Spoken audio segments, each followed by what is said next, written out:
19 май дүйшөмбү. Айыл чарба малдарынын тукумдук сапатын жакшыртуу программасынын алкагында жасалма уруктандырууга республикалык бюджеттен 60 миллион сом бөлүнгөн. 9 августтан тарта Манас эл аралык аэропорту расмий түрдө 3 тамгадан турган эл аралык аба транспорту ассоциациясынын кодун өзгөртөт. Ысык көлдөгү тазалоочу жайлары жок пансионаттарга туристтерди кабыл алууга тыюу салынды. Кыргызстан 58 миллион долларга энергетикалык жабдууларды сатып алды. Токойлорду калыбына келтирүү үчүн Токой чарба ишканаларына 100 000 долларга чейин грант жарыяланды. Кыргызстан менен Тажикистан мурдагы автобус каттамдарын калыбына келтирүүгө даярданып жатышат. Садыр Жапаров бир катар чет элдик коноктор менен жолугушуу өткөрдү. Алсак Россиянын федералдык жыйынынын мамлекеттик думасынын төрагасы Вячеслав Володин менен жолугушууда тараптар кыргыз-орус кызматташтыгынын парламенттер аралык мамилелердин негизги багыттарын талкуулашты. Европадагы коопсуздук жана кызматташтык боюнча уюмдун улуттук азчылыктар иштери боюнча жогорку комиссары Кристоф Камп менен этностор аралык мамилелердин жана өз ара аракеттенүүнүн актуалдуу маселелери боюнча пикир алмашылды. Бириккен Улуттар уюмундагы чет мамлекеттердин туруктуу өкүлдөрү менен жолугушууда Жапаров экология жана туруктуу өнүгүү маселелерине өзгөчө көңүл буруп, Кыргызстан тоолуу аймактарды өнүктүрүү боюнча демилгелерди активдүү алдыга жылдырып жатканын белгиледи.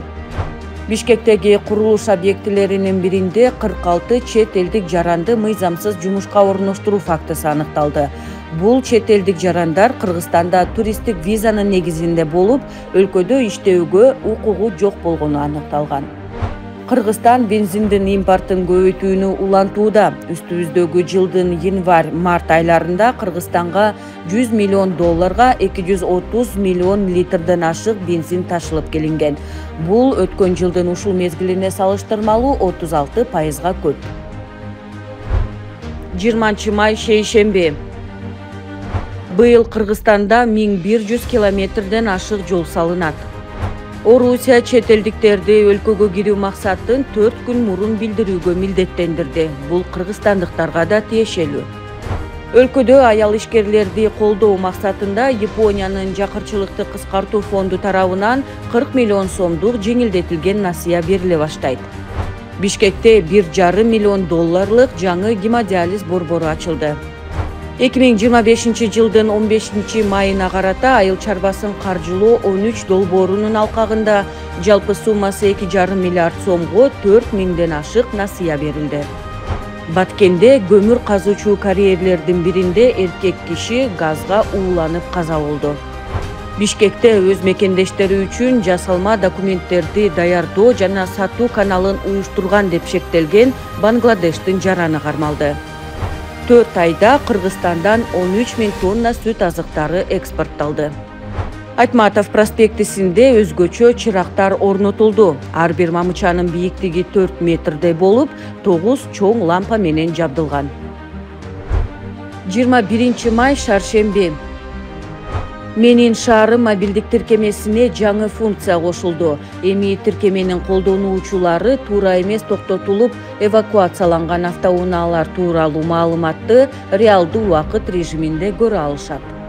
Сауд өнүктүрүү фондунун президенти Султан Абдулрахман Аль-Маршат менен жолугушууда министрлер кабинети инвестициялык портфелди кеңейтүүгө кызыктар экенин билдирди. Улуттук статистикалык комитеттин маалыматы боюнча 2024 жылы Кыргызстандын калкынын реалдуу акчалай кирешеси 882 миллиард сомду түзүп, 2023 жылга салыштырмалуу 13%га көп болду. Таласта Адылбек Касымалиевдин катышуусунда 900 орундуу мектептин курулушуна капсула салынды. Ошондой эле 3 өнөр жай заводунун курулушуна старт берилди. Долбоордун жалпы наркы 84 миллион сомду түзүп, каржылоо республикалык бюджеттен жүргүзүлөт. Президент Садыр Жапаров Венгрияга болгон иш сапарынын алкагында Түрк мамлекеттер уюмуна катышуучу өлкөлөрдүн мамлекет башчыларынын бейформал саммитине катышты. Садыр Жапаров Венгриянын премьер-министри Виктор Орбан менен сүйлөшүүлөрдү өткөрдү. Жолугушуунун жүрүшүндө Кыргызстан менен Венгриянын ортосундагы эки жактуу күн тартибиндеги маселелердин кеңири чөйрөсү, ошондой эле түрдүү тармактарда өз ара кызматташтыкты мындан ары өнүктүрүүнүн келечеги талкууланды.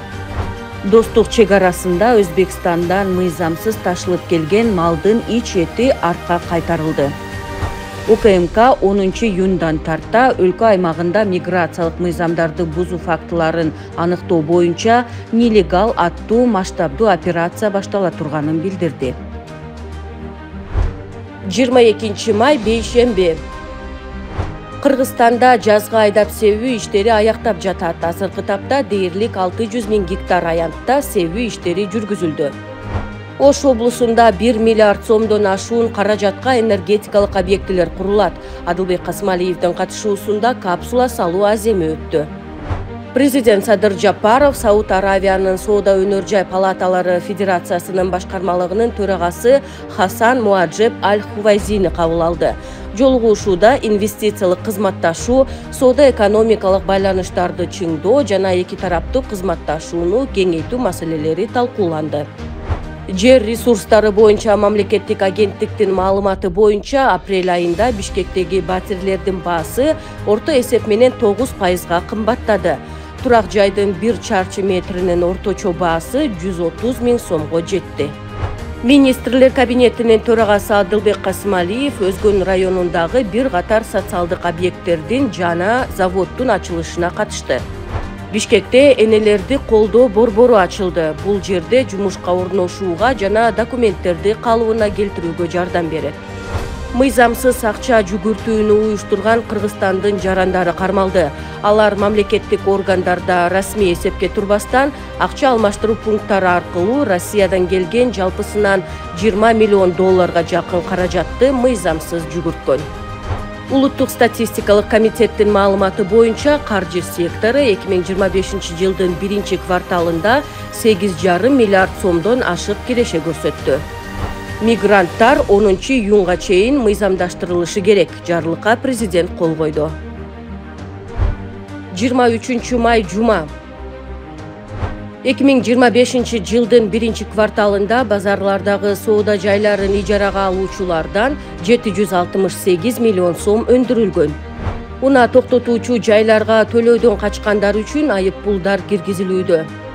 Кыргыз-Орус өнүктүрүү фонду тарабынан Кыргызстанда 20 миллион долларлык 5 долбоор каржыланууда.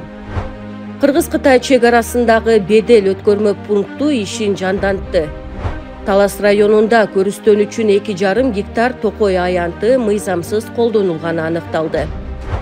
Республика боюнча жалпы 60 000 гектар жерде зыяндуу чегирткелер табылып, учурда алардын 77% атайын техникалар жана жеңил авиациянын жардамы менен химиялык жол менен тазаланды. Кантка жакын жердеги таштанды таштоочу жайдан өрт чыкты. Шаардык мэрияга 51 000 сом айып салынды. Чүй облусун өнүктүрүү үчүн министрлер кабинети инвестиция тартууну жогорулатуу боюнча мамлекеттик ишкана түздү.